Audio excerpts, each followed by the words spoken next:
Thank you so much, Jason, for the shout out as well. We are excited about our party tomorrow. So, yes, if you're coming to Vegas, if you're in Vegas already, hit me up, Purple Plant Magic, and I can tell you all of the good stuff that's happening. But for today, I want to cover a story that's coming out of Minnesota. There were some lawyers that made it very clear that if you are an immigrant or if you have maybe even legal alien status, it is probably not smart for you to be caught with cannabis or to use cannabis with the risk of being caught.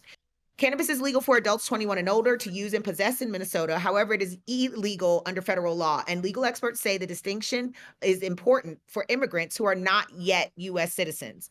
The policy director of the Immigrant Law Center of Minnesota said that an important distinction for anyone who is not a U.S. citizen, even if they have a green card or other types of legal immigration status, cannabis is still a federally controlled substance, which means you could still face immigration consequences for any type of activity or possession of cannabis, even though it's legal in Minnesota under Minnesota state law. Those consequences could include deportation. She said that what makes this complex is that someone in Minnesota may possess a small amount of marijuana for personal use and not receive a criminal conviction under the new law. However, there are some immigration applications which ask, have you ever been committed of a criminal act for which you were not charged or convicted? And of course, those are applications under which somebody is swearing under penalty of perjury or under some sort of oath that they are telling the truth. So even if you didn't have a criminal case, there could be consequences if you don't answer that question truthfully. Um, they say often people, when they refer to whether something is a crime or not, they're not distinguishing between state law and federal law. So it's very rare, for instance, that people talk in that way. And so it can be confusing for attorneys as well, and having to look at two different forms of law. Um, one area where this is common is when looking at conviction expungements. He says someone convicted in state court could get an expungement, but it may not make a difference on the federal level. And most people would think, well, if that's that's the way a state is dealing with whether or not you have a conviction, then why would it be any different for Congress or the federal government? But unfortunately, it is very different for the federal government, and especially in immigration law. Federal immigration law also makes no exceptions for medically prescribed marijuana or if someone worked at a dispensary. However, they say marijuana conviction does not automatically prevent someone from naturalization or cause someone to be deported, but the risks are greater for those who don't have citizenship.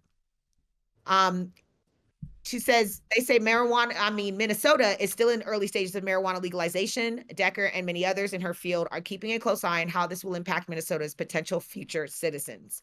My mom is not, she's a legal alien here in the United States.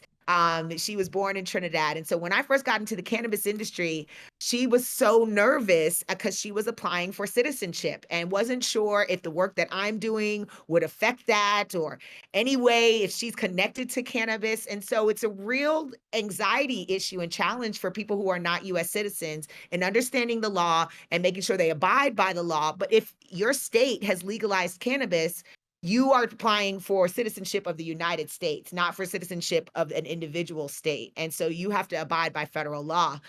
So it's an interesting topic. For those of you out there that are listening that have loved ones that might not yet be a U.S. citizen or try and make sure that they understand the laws in their state, because we wouldn't want anything to affect them becoming a legit citizen, paying their taxes, and getting all the benefits of being a U.S. citizen, and not having to risk being deported. So this is Nicole Buffon reporting for High at 9 News. I have to run. I hate that I won't be able to stick around for comment, but you all hit me up if you are in Las Vegas. It's going to be a fun week. Mahalo, Nicole. Thank you so See you much, soon, Nicole. guys. We appreciate you very much. Have fun, Yes. Nicole. I got a package for Great you party. on the way right now. Yes, I know. Thank you, Rico. Love you so much. Love you See y'all too. soon. Amazing. So on Nicole's story though, this is the same shit that they're trying to hem up Prince Harry on, right? Yeah. Yep. Yep. Yep. Exactly. Exactly. So we're gonna see what Fuck up your immigration status. You get caught smoking. Don't get caught with Schedule I substances if you do not have citizenship. That is not. Even if you do have citizenship. Well, I mean, it's more drastic if you don't. Is all that I'm trying to say, Todd. Of course. Yeah. They do not care.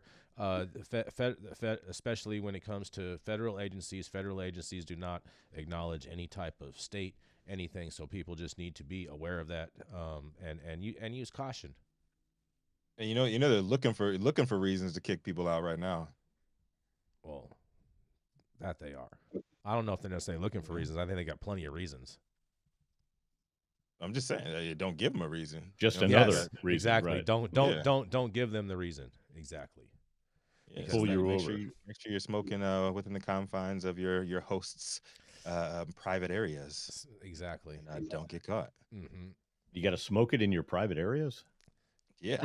Oh boy. What just happened Todd, here? I see what you're trying to do there, Todd. Todd, Todd. Yeah. That's all the surprisatory. Todd comes from the era of Bill Clinton politics. Yeah. Apparently. Well, I mean, where smoking in private areas was made popular. Well, if you look at Todd's Instagram, you can always see him smoking a cigar in the hot tub. So you know what I mean? That's pretty Bill Clinton-ish to me. Hey, me and Bill, we're like this. This is me over here. Yeah, it's me right there. Mm-hmm. They didn't talk about Epstein's second painting that had Todd Denkin in a dress. Oh God.